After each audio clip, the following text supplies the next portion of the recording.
Merci à tous d'être là ce soir. Donc, on va pouvoir commencer cette conférence sur Master Grande École, Master spécialisé, Master of Science. Quelles sont les différences? Pour quels objectifs? Donc, je vais laisser nos intervenantes se présenter chacune leur tour. Bonsoir, je suis Julia Guinchard-Nascimento, je suis la directrice des programmes graduates de l'ISC Paris. Pour l'ISC Paris, les programmes graduates, c'est à la fois le programme Grande École et le programme Master of Science. Bonsoir à tous, je suis Cécile Escap, je suis directrice générale d'Eduniversal. Eduniversal, c'est une société qui a 30 ans aujourd'hui, qui est née d'une activité de coaching et d'un constat qui est celui qu'il n'est pas évident en titre individuel de s'orienter, de faire des choix, de comparer, d'analyser toutes les perspectives que l'on a à différentes étapes de son parcours. Et donc, nous réalisons maintenant depuis 25 ans des classements qu'on a créés sur la base de toutes ces observations, qui sont des classements par programme. 2 programmes par spécialité. Et donc, nous travaillons avec DocFinance déjà depuis pas mal d'années. Super. Du coup, pour cette introduction, nous allons commencer avec le contexte et l'importance du choix d'un master, le rappel de l'évolution du marché, de l'emploi.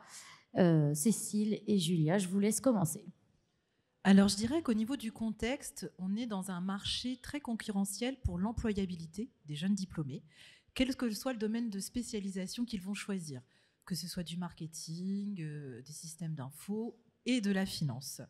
Et on est dans un environnement très concurrentiel en termes d'employabilité, mais aussi on a un panel de possibilités pour se former aujourd'hui qui est très divers, très varié, avec différents marqueurs forts en fonction des propositions, des écoles, des instituts, des universités, et que ce n'est pas toujours très évident de comprendre, en fonction des objectifs qu'on a pu se donner, en fonction de la possibilité d'atteindre ces objectifs, qu'est-ce qui est le plus approprié aussi à qui l'on est, ce que l'on a fait et ce que l'on souhaite faire, et quels sont les moyens à mettre en œuvre pour y parvenir. Alors, pour compléter ce que disait Julia, en effet, il y a une problématique qui est celle des perspectives que vous avez, qui peuvent être, qui sont très larges, qui sont souvent même plus larges que celles que vous imaginez vous-même. Donc, c'est à la fois une bonne nouvelle, puisqu'il y a plusieurs manières d'avancer dans son parcours, mais en même temps, la difficulté que vous avez, c'est c'est d'arriver à trier, à analyser, et donc ça vous oblige, toute cette possibilité, à faire un travail beaucoup plus consciencieux, beaucoup plus complexe aussi, et qui n'est pas facile à faire seul, pour vraiment analyser toutes les perspectives. Parce qu'à la racine d'une poursuite d'études, il doit y avoir le besoin de le faire. Et donc, ne serait-ce qu'à ce stade-là, est-ce que j'ai vraiment besoin de faire un master? On va dire, oui, forcément, tout le monde doit faire un master. C'est pas possible de pas avoir un master aujourd'hui. Alors oui, mais pourquoi? Lequel? Dans quel objectif? Sachant qu'on oublie souvent vous avez en tête que le master, c'est l'objectif final, c'est la cible. Mais il ne faut pas oublier que le master, c'est votre arme pour atteindre une cible. Et la difficulté, c'est déjà de définir cette cible. Et selon là où les cibles, travailler à acquérir la bonne arme et la maîtrise de cette arme-là. Donc, c'est un peu un vocabulaire guerrier que j'utilise, qui peut être un peu violent. Mais c'est pour bien imager l'idée que souvent, vous pensez que le master est la fin. Mais ça doit surtout être un moyen pour vous. Et donc, c'est une vraie réflexion à mener dans ce contexte-là, pour faire le bilan. Donc c'est mon dernier point sur cette introduction. Le moment du choix de master, c'est un moment de bilan, d'analyse de ce que vous avez acquis ou pas, de ce qui vous a plu ou pas, et de ce vers quoi vous voulez aller. Je me permets juste d'apporter une toute petite précision, pardon. C'est effectivement très très important le choix du master, parce que demain, les étudiants diplômés avec un diplôme de master ou équivalent à un master, ils vont être très très nombreux. Donc, qu'est-ce que vous allez en faire et comment vous allez affirmer votre distinctivité pour pouvoir justement atteindre tous ces objectifs que vous avez construits, que vous allez construire et que vous définissez. Très bien. Nous allons passer à la présentation de 3 types de masters. On va d'abord commencer par le master Grandes Écoles. Je vous laisse choisir qui commence. Alors, je vais dire quelques mots. Le master grande école est souvent le premier master dont, sans forcément que vous ayez ce nom-là en tête, vous avez entendu parler autour de vous. Julia pourra beaucoup plus rentrer dans les détails, mais c'est un master qui a une vocation plus généraliste, même si, selon les cas, il peut arriver à des spécialisations plus ou moins pointues. Moi, ce que j'ai à vous dire d'un point de vue de notre poste d'observation, c'est que c'est une alternative parmi d'autres, mais aujourd'hui, c'est un cursus qui est en effet classé dans la catégorie master. C'est une stratégie qui est souvent plus longue que beaucoup d'autres types de masters. Donc, c'est, si vous voulez, c'est une dynamique qui est plus complète, qui est plus globale, je dirais, que les autres masters dont on va parler. Sans rentrer dans les détails, je soulignerai que là encore, dans cette catégorie, il y a une très grande diversité. Tous les programmes grande école ne se ressemblent pas et que pour cela, alors il y a le rythme d'alternance initiale, mais il n'y a pas seulement cela. Donc, quand vous, on va dire, pour faire rapide, mon point serait quand vous réfléchissez à un PGE, de toujours bien mettre en parallèle, de le lier à l'institution qui le porte et aux valeurs et à la dynamique qui anime cette institution pour essayer de mieux comparer. Parce que quand vous allez regarder beaucoup de PGE, un premier niveau de regard, qui est souvent forcément celui, malheureusement, auquel beaucoup s'arrêtent, vous pouvez avoir l'impression qu'ils se ressemblent tous. Or, il faut creuser, il faut faire une démarche, il faut faire un effort pour aller chercher les éléments de différenciation. Et ça, c'est la première, on va dire, erreur, c'est que souvent, les étudiants pensent que tous les PGE se ressemblent. Et ce n'est pas le cas.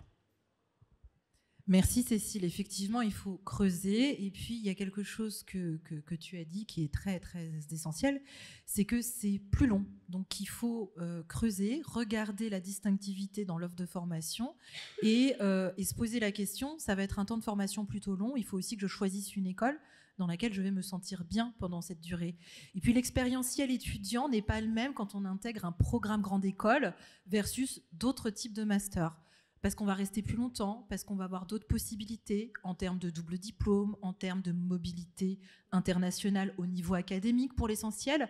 Et puis là où il faut creuser sur la philosophie des programmes, les valeurs qu'ils portent, les ambitions en termes de développement de compétences, même s'il y a quand même un fil conducteur qui définit un programme grande école et le master qui est associé. On est effectivement sur quelque chose de plus généraliste, ça ne veut pas dire qu'il n'y a pas de spécialisation, plus long, des formats de formation qui sont différents de l'initial, de l'alternance, du début à la fin, des voies d'entrée aussi sur des programmes en 3 ans, en 2 ans, minimum. Il faut garder en tête que c'est minimum 2 années d'études, un programme grande école. Et puis, il y a effectivement toute l'institution, l'école qui le porte, les valeurs, la communauté à laquelle il est attaché aussi. Et ça, c'est des marqueurs forts dans vos choix en fait, d'offres de formation. On va pouvoir parler du coup de master spécialisé cette fois-ci. Alors le master spécialisé, on est vraiment dans quelque chose de différenciant où on a déjà obtenu un diplôme de master et on va chercher la compétence spécifique en plus qui va permettre de renforcer les acquis et de marquer sa distinctivité et booster son employabilité. Je m'explique, pour illustrer, on peut avoir fait un master en finance plutôt orienté marché, on va aller chercher un master spécialisé en finance quantitative. Ça va être un format beaucoup plus court et je vais laisser le soin à Cécile de compléter. Je pense qu'elle a pas mal d'éléments à apporter. Oui, merci Julia. Alors oui, il y a plein de choses et l'idée aujourd'hui, c'est que avec Julia, on vous donne des bases de votre réflexion, on vous donne des outils pour aller à un stade. On va pas pouvoir rentrer dans les détails de tout, mais l'idée, c'est vraiment de vous donner des éléments fondamentaux pour initier et partir dans votre réflexion de manière dans la bonne direction. Les masters spécialisés sont un label de la Conférence des grandes écoles qui au départ a été créé. Donc c'est une sorte de cursus spécifique dont la démarche était d'avoir quelque chose, on va dire, de clair, donc quelque chose qui s'apparaît vraiment un programme distinctif pour les ingénieurs qui allaient chercher une double compétence. Ça, c'est vraiment à l'origine, il y a, je pense, à peu près une trentaine, un peu plus d'années. Aujourd'hui, la palette, elle est beaucoup plus large Et en effet, donc vous voyez que même à l'origine d'un programme qui s'appelle Master spécialisé, il y avait finalement une double compétence pour les ingénieurs. Donc c'est un peu paradoxal, mais je fais exprès de souligner ça parce qu'il ne faut pas que vous vous arrêtez aux terminologies. En fait, derrière un master spécialisé, vous avez des programmes qui sont hyper pointus et des programmes qui sont plus larges. Tout cela, mais ils répondent à une dynamique qui est celle-ci de double compétence ou de spécialisation ou de double casquette ou d'hyper-spécialisation. Les masters spécialisés sont portés par des écoles de commerce, par des écoles d'ingénieurs, de plus en plus aussi par des écoles spécialisées qui sont liées à la conférence des grandes écoles aujourd'hui. Donc, ma recommandation, c'est déjà de ne pas vous arrêter à la terminologie, mais de regarder le contenu des programmes. Terminologie, ça va être est-ce que c'est un MS, un Master of Science, un programme en école.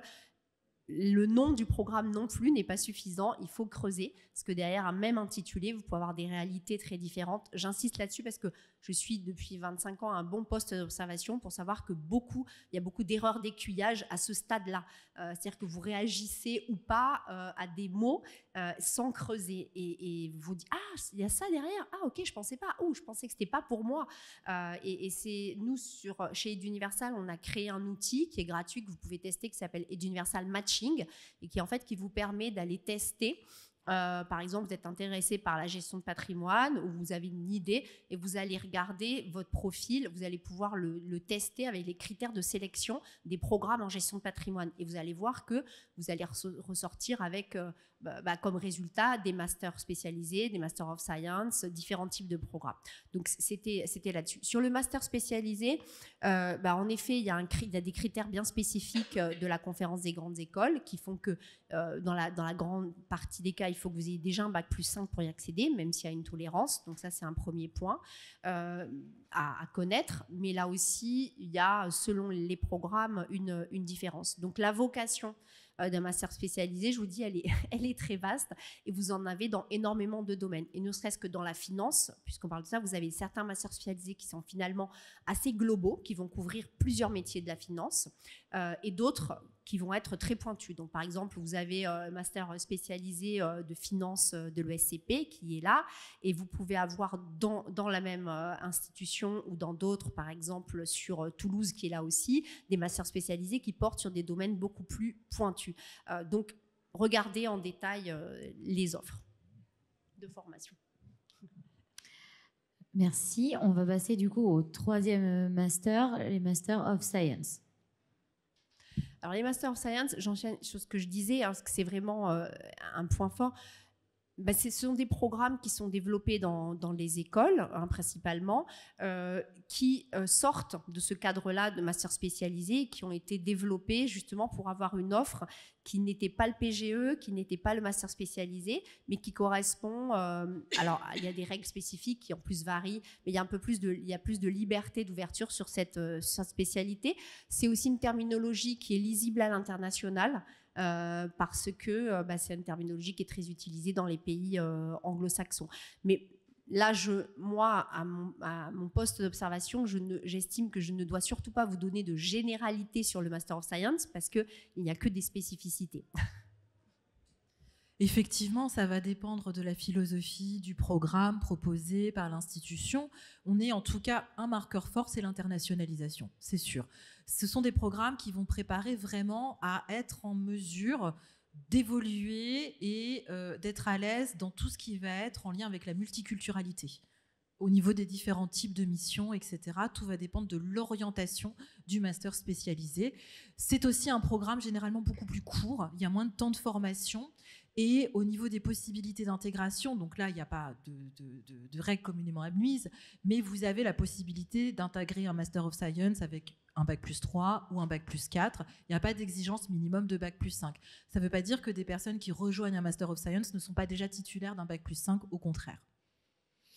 Il y a autre chose aussi qu'on n'a pas tout de suite évoqué, mais qui est importante pour distinguer ces trois types de masters, c'est le niveau de reconnaissance au niveau national, mais aussi international. On aura peut-être l'occasion de le développer un petit peu plus tard, mais effectivement, sur des programmes grande école, on est sur des programmes gradés, c'est-à-dire qui sont reconnus grade master par le ministère de l'Enseignement supérieur. C'est extrêmement important en France. pour son développement professionnel, pour sa poursuite d'études aussi après. Sur les masters spécialisés, les Masters of Science, on peut avoir des programmes qui sont avec un grade ou un visa, c'est pas le même niveau de reconnaissance, au niveau du même organisme de tutelle, et puis on a aussi d'autres organismes de tutelle. Et de plus en plus, vous entendez parler de France Compétences, titre RNCP, et puis après, il y a tous les labels de reconnaissance internationaux qui vont montrer aussi la capacité, à travers la formation, à s'ouvrir à l'international et à ce que le diplôme soit reconnu pour développer sa carrière à l'international, que ce soit en Grande-Bretagne, que ce soit au Canada, aux États-Unis ou ailleurs. Donc, c'est des points de vigilance aussi à avoir par rapport à ces objectifs professionnels. Merci beaucoup. Donc, sur cette deuxième partie, on va plutôt aborder les caractéristiques de chaque programme, en commençant par le master grande école, donc l'accessibilité principale, les structures générales, tronc commun, spécialisation, et aussi tous les objectifs liés à ce master. Alors, je vais apporter quelques précisions. Donc, le programme grande école, le master d'un programme grande école, effectivement, tous les programmes grande école d'une école à l'autre ne sont pas les mêmes.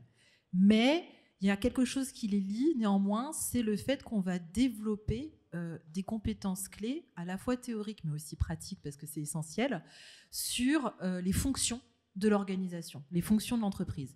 Donc, on va avoir des compétences clés sur ce que j'appellerais les fondamentaux du management, que ce soit les RH, que ce soit les systèmes d'info, que ce soit le marketing, que ce soit la supply chain, que ce soit la finance. On va aussi aborder des éléments clés en lien avec le contexte, les enjeux de l'économie de demain, tout ce qui est transverse sur les challenges sociétaux, environnementaux, la diversité, la stratégie essentiellement aussi. On a vraiment cette approche quand on se forme au sein d'un programme grande école où on a une transversalité de thématiques qui sont essentielles pour s'épanouir professionnellement, en lien avec la RSE, en lien avec les enjeux sur l'IA, par exemple, aujourd'hui. C'est intégré de toute façon, tout ce qui est digital, mais sur les fonctions de l'organisation de l'entreprise. Et après, on va effectivement pouvoir se spécialiser. Donc, on va avoir une progressivité dans sa formation. On va vraiment avoir des premiers enseignements qui sont fondamentaux, qui vont permettre finalement à la personne qui se forme dans ce type de programme d'être opérationnelle et d'évoluer sur des compétences managériales plutôt stratégiques avec une vision presque à 360 finalement. Elle pourra travailler dans différents secteurs à un métier type ou sur des secteurs spécifiques en fonction de la spécialisation et l'orientation qu'elle va donner après à son parcours. Et puis, il y a aussi l'expérientiel étudiant, je vous en ai parlé en introduction, qui n'est pas le même, on est là plus longtemps, et il y a une exigence, alors ça va dépendre des écoles, mais généralement, il y a une exigence sur l'expérience professionnelle qu'on va acquérir. Donc, si on est en formation initiale ou en alternance, cette exigence professionnelle, elle va être là à travers des stages, à travers un poste en tant qu'alternant, et puis il va y avoir une construction, une réflexivité à avoir sur son projet professionnel qui va se construire dans le temps et où on va devoir finalement être capable de se projeter à moyen mais aussi à long terme. L'international existe fondamentalement au sein d'un programme grande école et l'expérientiel étudiant, il va être vécu à travers principalement une expatriation, soit dans le cadre d'une mobilité académique, soit dans le cadre d'une mobilité professionnelle, un stage à l'étranger. Ce qui est peut-être moins possible. Alors le stage à l'étranger ou la mobilité académique, ça commence à se développer de plus en plus dans les Masters of Science, pas dans les masters spécialisés parce que c'est pas l'essence même. Voilà, mais pour vous aider à vous repérer un petit peu, il y a ce qui lie, on va dire, la philosophie d'un programme grande école, outre le côté prestige, label, grande école, etc., et le niveau de reconnaissance, c'est ça, à mon sens. Je rejoins tout à fait Julia sur l'importance de l'expérience étudiante. Vous choisissez une formation, vous allez choisir de vivre quelque chose. Ce n'est pas uniquement un contenu que vous allez chercher, mais c'est une expérience. Et ça, il faut vraiment que vous le preniez en compte parce que en choisissant un programme, vous vous mettez dans un certain contexte qui va énormément changer. Alors bien sûr selon les différents programmes dont on parle, mais aussi selon le type d'institution et selon vraiment chaque programme en spécifique. Vous pouvez avoir, je discutais précédemment avec quelqu'un Et on est amené juste avant, j'ai été amenée à lui conseiller de regarder la spécialité intelligence économique. Et il me posait des questions. J'ai dit, voilà, si on fait de l'intelligence économique au sein du programme de l'EGE, qui est un programme d'experts très pointu, de consultants qui accompagnent depuis 40 ans le système militaro-industriel français, on ne va pas être formé dans la même dynamique pour les mêmes objectifs par les mêmes personnes que si on fait ce programme de programme d'intelligence économique de l'IAE de Poitiers, qui est très connu aussi, mais qui va avoir d'autres approches. Et on va pas être formé et dans les écoles d'ingénieurs, vous avez aussi de très bons programmes en intelligence économique. Donc, il faut penser aussi à par qui je veux être formé, ou en tout cas par qui j'ai plutôt besoin d'être formé. C'est pas uniquement leurs compétences, mais aussi leur vision, leur approche, la sensibilité avec laquelle ils vont vous préparer à tel ou tel environnement ne va pas être la même en ressources humaines si vous êtes formé par une équipe de juristes ou par une équipe de managers. Donc voilà, donc ça aussi c'est quelque chose de très important. Et sur le programme PGE, moi, j'estime que c'est énormément un choix d'expérience et de temps que vous vous donnez quand vous choisissez cette piste-là. Donc, il faut savoir si ce temps, vous en avez besoin de cette façon-là et pour quelles raisons. Moi, je dis que je déteste donner des solutions catégoriques parce que vous pouvez avoir quelqu'un qui sait déjà, par exemple, qui veut travailler en finance, mais pour qui passer par un PGE va être pertinent parce qu'il a besoin de maturité, il a besoin de se donner un temps où il a la possibilité de faire une belle alternance et qu'un PGE peut lui proposer ça. Et donc, dans sa temporalité à lui, à cette personne, eh bien, le PGE va être une bonne solution. Comme le PGE peut être une très très bonne solution pour quelqu'un qui justement n'a pas encore de choix déterminé ou hésite entre plusieurs voies. Donc voilà, je vous dirai pas non, le PGE c'est pour les gens qui savent pas ce qu'ils veulent faire. Non, c'est beaucoup plus complexe que ça et en tout cas c'est avec cette complexité dans la tête que vous devez aborder ce point. Comme le disait Julia, le PGE a l'avantage de vous donner ce temps, donc c'est plus de temps pour votre développement personnel, pour vraiment construire un projet plus solide, pour aussi compenser peut-être un manque d'international dans votre parcours. Voilà, ces trois axes, un exemple de trois axes qui peuvent être clairement travaillés grâce au PGE. Merci. Donc maintenant, on va pouvoir rentrer dans les caractéristiques d'une master spécialisée. Cécile ? Oui. Alors, le master spécialisé, on en a déjà un petit peu parlé. Voilà, vous devez être souvent à Bac+5, exceptionnellement à Bac+4 pour y rentrer. Et c'est pour ça aussi que beaucoup d'écoles peuvent proposer une version master spécialisée et une autre master of science d'un même domaine de compétences. Donc, parce qu'il y a des règles très particulières du master spécialisé qui limitent un peu et qui font que des gens qui auraient tout à fait le profil, la compétence peuvent pas forcément rentrer dans le label MS. Donc MS, comme le disait Julia, c'est beaucoup plus court. Souvent c'est un cycle de formation de cours assez intense et concentré et puis après vous avez un stage, même si l'alternance se développe aussi dans ces programmes-là, mais historiquement c'est pas dans ces cursus qu'ils sont les plus développés. L'idée étant, faut toujours se rappeler de ce qui est à la création des choses. Et au départ, c'est vraiment un programme intensif avant d'envoyer des ingénieurs sur le marché du travail pour qu'ils aient une casquette managériale plus forte.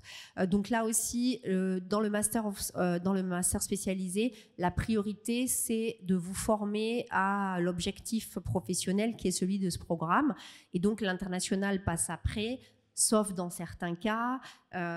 Donc ça, c'est un point particulier à avoir en tête. Ensuite, les masters spécialisés, il en existe dans différents types d'institutions. Donc, ça peut être aussi un bon moyen d'avoir un double cursus si on vient de l'université, de récupérer une vision, une approche école, que ce soit école d'ingénieur ou école de commerce. Il y a justement des écoles d'ingénieurs qui ont des masters spécialisés qui sont ouverts aux non-ingénieurs pour que vous puissiez aller y chercher une meilleure connaissance de l'environnement et que vous soyez plus légitime et dire que vous vous sentiez plus légitime à intervenir dans le milieu industriel. Voilà, dans les grandes lignes, ce que je peux vous dire. Juste pour compléter, effectivement, ça va dépendre du cursus qu'on a pu avoir avant, mais le master spécialisé qu'on va chercher dans une école, on va aussi chercher le réseau de l'école et d'intégrer cette communauté-là qui peut permettre aussi de booster son employabilité, ou en tout cas d'ouvrir beaucoup plus de portes plus vite et plus facilement, même si c'est pendant un temps de formation plutôt court.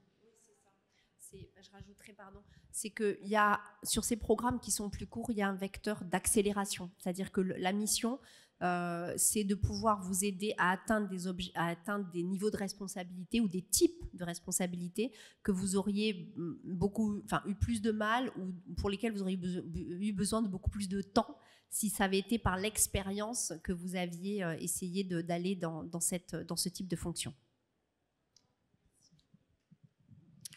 Nous allons pouvoir maintenant aborder le Master of Science plus en détail.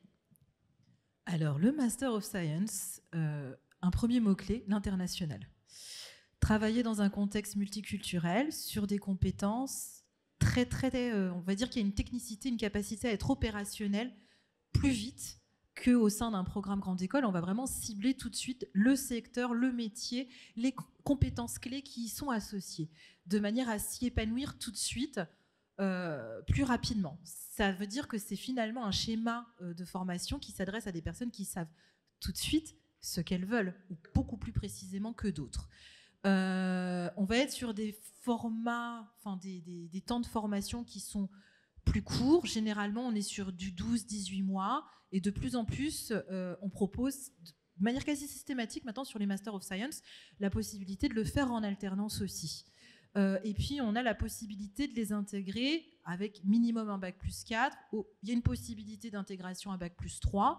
Mais il faut aussi comprendre que Master of Science, la terminologie, elle est anglaise. Ça veut dire que le contenu, les cours, ils vont être dispensés aussi en anglais. Donc, il faut déjà avoir au moins ce bagage-là au niveau de la langue. Ça, c'est sûr. Oui, donc on va pas revenir sur des choses qu'on a déjà évoquées, mais en effet, le Master of Science, c'est un peu un entre-deux dans le sens où c'est un programme qui va au niveau de la durée, au niveau du contenu et de la dynamique, être un peu entre les deux programmes qu'on a évoqués, le PGE et puis le Master spécialisé. Vous avez la dose d'international, là aussi, elle peut varier. Selon déjà la thématique forcément, mais aussi l'institution et même le programme. Donc ça aussi c'est un point à vérifier de votre côté. Si votre attente elle est justement sur le côté international, il ne faut pas vous dire forcément c'est Master of Science alors c'est hyper international. Non. Vous avez des degrés qui vont varier selon les programmes, puisque malgré tout, les Master of Science ont des vocations très pointues aujourd'hui. Dans nos classements, dans les classements d'université, vous pouvez le voir, si là je regarde le classement en audit interne et contrôle de gestion, vous avez des Master of Science dans quand même une série d'écoles, et vous avez des vocations qui sont des fois très pointues. Donc c'est compliqué dans un programme de faire beaucoup d'international et du faire du très pointu. Surtout quand on est dans des domaines qui renvoient à des réalités juridiques, économiques, qui peuvent être nationales ou régionales. Et donc, il faut voir que ce n'est pas évident. Et à un moment donné, le programme, il doit faire un choix. Est-ce que la priorité, c'est de vous préparer à l'international, ou la priorité, c'est de faire des experts pointus d'un domaine? Et donc, des fois, voilà, il faut lâcher. Voilà, c'est ça. Donc, c'est là que vous pouvez avoir une différence entre les Master of Science, ou dans le dosage d'international, parce que souvent ça va être est-ce que je mets plus de temps et de moyens dans le contenu de mon programme et dans ce que je fais vivre à mes participants sur l'international, ou sur le contenu pointu pour en faire des hyper techniciens ou des experts. Donc ça c'est un élément important. Mais voilà, des Master of Science aujourd'hui, alors dans la racine, il y a l'international comme une priorité, mais étant donné ce que je vous ai expliqué sur la réalité des terminologies, eh bien c'est aussi une terminologie que des écoles ont choisie pour développer des programmes dont l'international n'était pas la priorité initiale, mais c'est des programmes finalement spécialisés qui s'enlèvent des contraintes du master spécialisé de la conférence des grandes écoles. Donc, parce que c'est des programmes qui vont pouvoir être moins rigides, s'adapter plus aussi aux besoins du marché, aux besoins des entreprises. Les masters spécialisés, il y a des commissions très lourdes, un cahier des charges bien spécifique. Donc, c'est pas un MS, c'est pas un sous-master spécialisé, mais c'est une autre offre qui va pouvoir mieux jongler avec les réalités du marché dans certains cas et vous proposer des choses différentes. Voilà. Donc moi, je ne fais pas du tout de hiérarchie, je finis. Je ne dis pas ça c'est le top, ça c'est moins bien, ça n'a pas de sens. Mais vous devez comparer et comprendre aussi l'historique de ces formations, d'où elles sortent. Oui, c'est très intéressant, effectivement, du fait aussi de la différence du niveau de reconnaissance, sans faire de hiérarchie en disant cette reconnaissance, un grade master, c'est mieux, etc. Ça permet effectivement cette flexibilité dans le contenu de la formation et peut-être parfois une réactivité par rapport aux besoins en termes de compétences du marché de l'emploi. Merci beaucoup. Pour cette dernière partie, on va pouvoir passer sur la comparaison et les choix selon les objectifs. Donc, il y a plusieurs critères de choix. Vous voulez que je vous les redise ? Allez.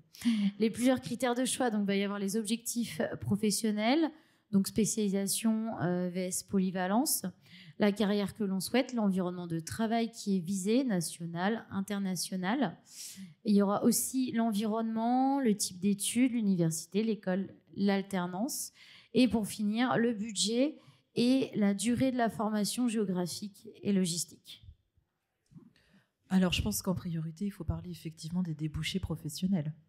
Effectivement, les débouchés professionnels peuvent se rejoindre que l'on ait fait un programme grande école, que l'on ait fait un master spécialisé, que l'on ait fait un master of science. Ça va dépendre de qui vous êtes avant de rejoindre la formation. Qu'est-ce que vous construisez pendant cette formation? Qu'est-ce qu'elle vous a apporté en plus? Moi, j'ai l'habitude de voir pas mal de jeunes diplômés qui ont déjà un master of science en banque et finance, et puis qui viennent et disent je vais faire un master of science en finance et gestion des risques. Oui, alors attendez, regardez bien le contenu de la formation et quelle différence ça va vous apporter en plus. Est-ce que c'est nécessaire de continuer comme ça dans vos formations? Quelle est la valeur ajoutée finalement? Donc il faut vraiment bien réfléchir à ça par rapport à un objectif professionnel. Parfois, c'est plus une méconnaissance peut-être des besoins au niveau de l'employabilité, des compétences à développer, à acquérir, ou une méconnaissance de soi aussi. Et c'est pour ça qu'il est très important de se poser la question, à minima, le secteur, l'entreprise type, le poste type, et c'est quoi les moyens à mettre en œuvre pour y arriver. Et ces moyens, ça passe par telle ou telle formation, et c'est par tel ou tel organisme, école, université ou autre. Et pour les atteindre, ces objectifs, il va falloir que je fasse pas seulement une formation et que je me focalise sur quelles compétences clés je vais développer, des compétences qui ne sont pas que techniques, des compétences en termes d'esprit critique, d'analyse, de savoir-être, parce qu'on n'arrive pas forcément tous avec le même bagage. Mais on va avoir besoin des codes aussi pour pouvoir se développer derrière, et ça va être transmis de toute façon à différents niveaux, différentes échelles. Mais c'est aussi quel réseau on va avoir et combien de temps on a besoin pour construire son réseau, le consolider, le faire travailler par rapport à cet objectif professionnel. Donc c'est aussi par rapport à ça qu'il faut se poser la question, je pense. La priorité, c'est l'objectif professionnel. Est-ce que j'ai déjà quelque chose de très précis en tête ou pas assez précis ? Et vraiment prendre le temps d'aller dans le détail de la formation qu'on vise. Oui, en fait, la première erreur qu'on fait, même tous, quand on a un choix à faire, c'est que souvent on se précipite et on ne réfléchit pas, ne serait-ce que, même un temps court, mais un peu mieux à finalement ce qu'on attend, nos envies, nos besoins face au choix qu'on est en train d'opérer. Et ça, c'est un réflexe un peu humain, mais du coup, contre lesquels il faut lutter parce que souvent vous allez vous précipiter sur un master, ah tiens j'ai vu ça, on m'a parlé de ça, ça part un peu dans tous les sens, mais au départ vous n'avez pas assez pris le temps, au départ ou en chemin, en fait il faut toujours être dans cette interrogation par rapport à vous-même. Alors ça veut dire quoi? Ça veut dire s'obliger, là dans la dynamique dans laquelle vous êtes tous aujourd'hui, à faire un bilan de vous-même, dans votre tête. C'est pas uniquement un jour, mais c'est un peu une dynamique dans laquelle il faut rentrer, d'être en interrogation par rapport à ce que vous avez fait ou vécu. Pourquoi j'ai fait ça après le bac? Qu'est-ce qui m'a plu, pas plu? Finalement, dans quoi est-ce que je me suis le plus éclatée? Qu'est-ce que j'ai pas aimé faire et pourquoi? Quel retour on m'a fait, ou aller essayer de chercher ces retours-là sur vous-même, parce que on a chacun notre propre perception, mais celle des autres, elle est très importante parce qu'elle peut nous faire réaliser des qualités, des atouts, des forces que l'on a, sur lesquelles on n'a pas mis des mots. Et quand on est plus conscient de ça, on se dit « Ah ouais, ok, ouais, c'est vrai ». Et du coup, on avance et on voit les choses autrement. Et à des moments où on a des choix importants à faire, comme c'est votre cas maintenant, c'est des dynamiques qui vous servent énormément, parce que la façon dont vous allez entamer ce chemin-là, c'est pas un jour, allez hop, c'est aujourd'hui que je choisis mes masters. Non, c'est une dynamique. Donc c'est la difficulté aussi, mais en même temps, c'est ce chemin-là qui fera qu'au bout, vous allez ne pas être quelque part par hasard. Parce que c'est aussi voilà, l'opportunité et la bonne nouvelle, c'est que vous pouvez prendre les choses en main. Si vous êtes ici, vous faites aussi partie des gens, sachez-le, qui font des efforts plus que la moyenne, puisque vous vous déplacez physiquement à un moment où on pense que l'info, déjà, il y en a partout, à tout moment, et qu'on n'a plus besoin de se rencontrer et plus besoin de se déplacer. Vous faites partie d'un pourcentage assez faible de gens qui ont compris qu'il faut aller au-devant de l'information, aller au-devant des autres et être dans ce cheminement. Donc, sachez que c'est un élément précieux et que c'est un élément qui est valorisant. D'ailleurs, les écoles qui sont là, elles sont là aussi parce que c'est un moyen de détecter les gens les plus dynamiques, les plus impliqués. Et vous aussi, après des événements comme ça, faites le point sur ce que vous avez appris et faites un effort d'aller plus loin que ah oui, ok, j'ai pris cette info, on m'a dit ça. Souvent, parce qu'on a la flemme et parce que le cerveau humain est comme il est, on ne va pas pousser plus loin, mais faites l'effort de chercher plus loin à comparer les choses. Donc, je ne sors pas du sujet en vous disant ça, c'est parce que pour moi, c'est le sujet. Et à partir du moment où vous avez fait cet effort-là, vous êtes dans cette dynamique, alors tout ce que vous allez pouvoir ensuite, tout ce que vous allez amener comme info va nourrir la dynamique, et donc vous allez en faire quelque chose, parce qu'aujourd'hui le problème de l'info, il y en a partout, des programmes, il y en a partout. On n'est pas face à un problème d'offre, on a un problème de cohérence de l'offre par rapport à vous, vos besoins, vos priorités. Et sur le projet professionnel, comme le soulignait Julia, oui, ça doit être, on va dire, vraiment le guide. Maintenant, je sais ce que vous allez me répondre. Vous allez me répondre dans la plupart des cas, oui, mais moi le projet, j'en ai pas, ou il est flou, oui, mais j'ai pas de plan de carrière établi, oui, mais comment je fais, je suis pas sûre de moi. C'est normal d'être pas sûr de soi. Par contre, ce qu'il faut impérativement à partir de maintenant, si c'est pas déjà votre cas, c'est de vous mettre dans une dynamique de recherche, une dynamique concrète. Si vous êtes intéressé par la gestion de patrimoine, par exemple, eh bien, il faut savoir ce que ça veut dire. Et vous savoir expliquer, vous, pourquoi ça vous plaît. C'est tout bête, mais vous voulez faire la gestion de patrimoine, pourquoi ? Nous, c'est une question qu'on pose tout le temps quand on échange avec l'étudiant. Ah, vous voulez faire ça, pourquoi ? Et là, on se rend compte qu'on est souvent bloqué. Alors, non pas parce qu'il n'y a pas vraiment une motivation de fond, mais parce que souvent, on n'a pas été préparé à bien l'expliquer. Et expliquer sa motivation ou son envie ou son intérêt pour quelque chose, c'est savoir aller chercher dans votre propre parcours qu'est-ce qui a fait que votre intérêt s'est éveillé pour cette chose-là. Mais c'est factuel, c'est tout simplement. Et ensuite, pourquoi vous pensez que ça peut vous plaire ou vous intéresser un peu plus ? Et dire, la gestion de patrimoine, je ne connaissais pas, mais un ami m'en a parlé. Et donc, c'est là qu'il faut entrer dans quelque chose de plus concret. On en a parlé, ok, et moi, je suis aussi me renseigner. Donc, il faut montrer comment vous avez une attitude mature et on va dire, et dynamique, celle de prendre les choses en main face à ces informations-là. Ensuite, sur le projet professionnel, souvent, ça vous paralyse et donc, vous dites, je vous attendais un peu le moment miracle où le projet va se révéler. Ça ne se passera pas comme ça, sauf dans très peu de cas. Il y a des gens qui ont la révélation pour quelque chose et c'est légitime. Mais il y en a qui pensent l'avoir et en fait, c'est pour se rassurer. Et il y en a beaucoup, l'immense majorité d'entre nous. En fait, c'est tout un cheminement. Donc, il ne faut pas que ça vous fasse peur. Mais c'est à travers les situations que vous allez provoquer vous-même que vous allez pouvoir avancer. Vous allez pouvoir déjà un peu mieux savoir ce que vous ne voulez pas faire et vous allez pouvoir mettre des mots ou des réalités derrière des choses qui vous tentent. La gestion de patrimoine, ça a l'air de m'intéresser parce que justement, c'est au carrefour du droit et de la finance. Il y a un côté conseil et moi, ça, j'aime bien parce que si, parce que là, maintenant, je ne connais pas trop, mais j'ai lu, où je suis allée sur le site français de l'Association des gestionnaires de patrimoine et j'ai compris qu'ils font ci, qu'ils font ça. J'ai compris qu'on peut travailler en banque, mais aussi. Tout ça, en fait, si vous le dites à un directeur de programme, il se dit « Ah, ok, c'est quelqu'un qui s'est bougé, qui a cherché à comprendre. » Il ne veut pas que vous lui donniez « Ah oui, moi, mon plan de carrière, c'est d'être là et là dans 2 ans, puis dans 5 ans. » Non, mais il se dit « en face, j'ai quelqu'un qui s'interroge et que s'il me dit la gestion de patrimoine m'intéresse, il a l'air quand même d'essayer d'avoir cherché quelles sont les réalités qu'il y a derrière. Donc, je passe ce temps-là, excusez-moi, sur le projet, parce que de cela, en fait, découlent tous les critères et tout le reste. Et moi, je voulais vous dire que sur le projet professionnel, il y a 1001 façons d'aller le chercher, de le construire. Et ça va être...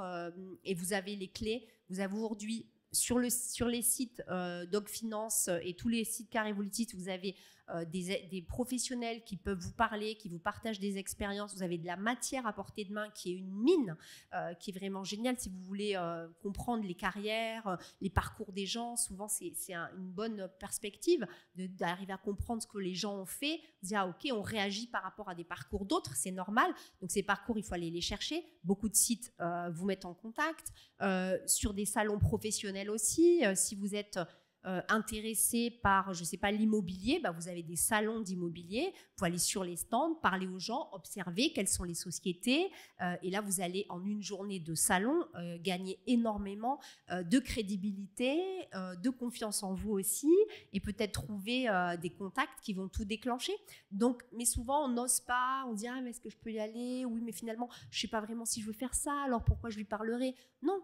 Voilà, au pire, la personne, elle n'a pas le temps, elle vous dit qu'elle n'a pas le temps, et puis voilà. Mais ça va donc mettez-vous dans cette dynamique. Alors, je referme pas cette parenthèse, mais cette introduction clé sur les critères, c'est qu'à partir de là, en fait, vous allez pouvoir mieux connaître vos propres critères, parce que on a des familles de critères qui, d'ailleurs, le gros premier critère, c'est le projet professionnel et les objectifs que vous voulez atteindre, et l'adéquation de cette formation avec cet objectif en tenant compte de ce que vous avez déjà. Je discutais tout à l'heure avec un étudiant qui a fait déjà pas mal de finances à l'université, à l'IAE, qui a 4 stages à son actif dans des grosses structures bancaires, dans des groupes industriels. Et puis il me dit, moi j'aime bien la finance, je veux continuer dedans, du coup qu'est-ce que je fais? C'est vrai que voilà, il a beaucoup de choses à son acquis. Donc typiquement dans son cas, il faut aller réfléchir à, même s'il veut rester dans la finance, il faut qu'il arrive à préciser son projet. Mais du coup, il n'a pas encore les éléments pour le faire. Il faut qu'il aille regarder des doubles compétences. Le fait déjà de regarder d'autres programmes va vous aider aussi à préciser votre projet. Et c'est pas j'ai fini de préciser mon projet et après je commence à regarder des programmes. C'est qu'il faut être dans cette dynamique en parallèle, parce que ce que vous allez découvrir va vous aider aussi à être encore plus sûr ou à écarter des pistes. Donc vraiment, le cœur de la démarche, c'est le bilan, enfin le départ et le cœur de la démarche, ça doit vraiment être le bilan de votre parcours et la dynamique que vous voulez vous donner, et donc les besoins que vous avez identifiés. Et ensuite, uniquement ensuite, il y a tout un tas de critères sur lesquels on va revenir justement maintenant. Mais j'insiste, et j'ai passé volontairement beaucoup de temps là-dessus, parce que c'est aussi là-dessus que vous devez passer le plus de temps. Effectivement. Je pense que tout a été dit, et ce qui reste essentiel, c'est vraiment d'être proactif, d'être acteur, parce que c'est pas les personnes que vous allez rencontrer qui vont décider à votre place. C'est à vous de connaître, de vous informer et de prendre les décisions qui sont les plus adaptées justement à qui vous êtes et à vos ambitions. Parmi les autres critères, il y a l'environnement. Dans quel environnement je veux être ? Et cet environnement, ça peut être en lien avec la localisation, ça peut être en lien aussi avec, je dirais, les schémas d'études. Est-ce que c'est de l'initial? Est-ce que c'est de l'alternance? Ça peut être aussi par rapport au type d'institut où vous allez vous former. Est-ce que ça va être une école de commerce? Est-ce que ça va être un IAE? Est-ce que ça va être l'université ou autre chose? Et puis après, est-ce que vous visez, en ayant tout ça en tête, plutôt un programme grande école, donc une école où vous devez vous sentir bien parce que vous allez y passer 2 ans au minimum. 2 ans. Donc il faut se dire, ça peut sembler court comme ça ou très long, mais voilà, quel expérientiel finalement vous voulez autour de tout ça? Aller très vite, être à Paris parce que vous avez le sentiment qu'économiquement c'est là qu'il y aura le plus de développement possible pour vous, ou viser justement un environnement où il y aura cette internationalisation qui sera beaucoup plus facile, beaucoup plus marquée, parce que vous avez l'ambition de travailler à l'international ou dans une multinationale en France. Il y a tous ces paramètres-là qu'il faut avoir en tête, mais encore une fois, c'est en lien avec ce que vient de dire Cécile sur la partie projet professionnel, sur la partie offre de formation. tout ça se nourrit dans votre réflexion et doit se construire, se co-construire finalement, et doit vous permettre d'effectuer cet arbitrage. Donc, première chose, je dirais, dans l'arbitrage, c'est l'environnement où on va être étudiant.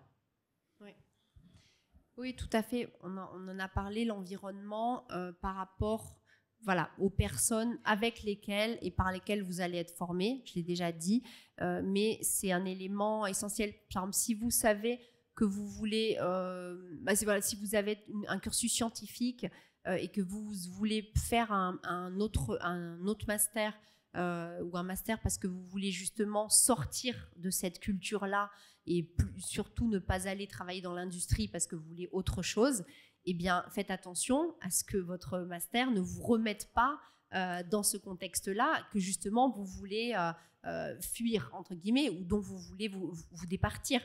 C'est aussi important. Après, il y a le critère des nationalités avec lesquelles vous allez être formé, dans le sens où vous avez des programmes dans lesquels il y a il y a une grosse proportion d'internationaux, d'autres dans lesquels il y a quelque chose de plus équilibré. Donc là aussi, c'est se dire, moi, dans quel environnement j'ai besoin d'être pour me challenger et pour aller tirer la meilleure valeur ajoutée de ce temps et de cet argent aussi que je mets. Parce que même si c'est un cursus qui ne serait pas payant ou si vous êtes en alternance ou autre, c'est aussi de l'argent parce que c'est du temps que vous mettez plutôt que d'aller commencer à travailler. Et donc, si vous consacrez, si vous faites cet investissement-là, il faut que vous puissiez, devant vous-même et un employeur, le justifier.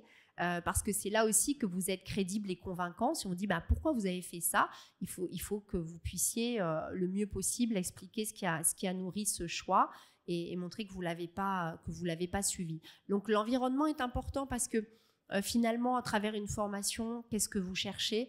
Vous cherchez à mieux vous préparer à la suite. Et là, c'est pas juste un contenu, sinon vous mettriez devant un ordinateur, puis vous liriez un livre et puis ce contenu, vous iriez le chercher.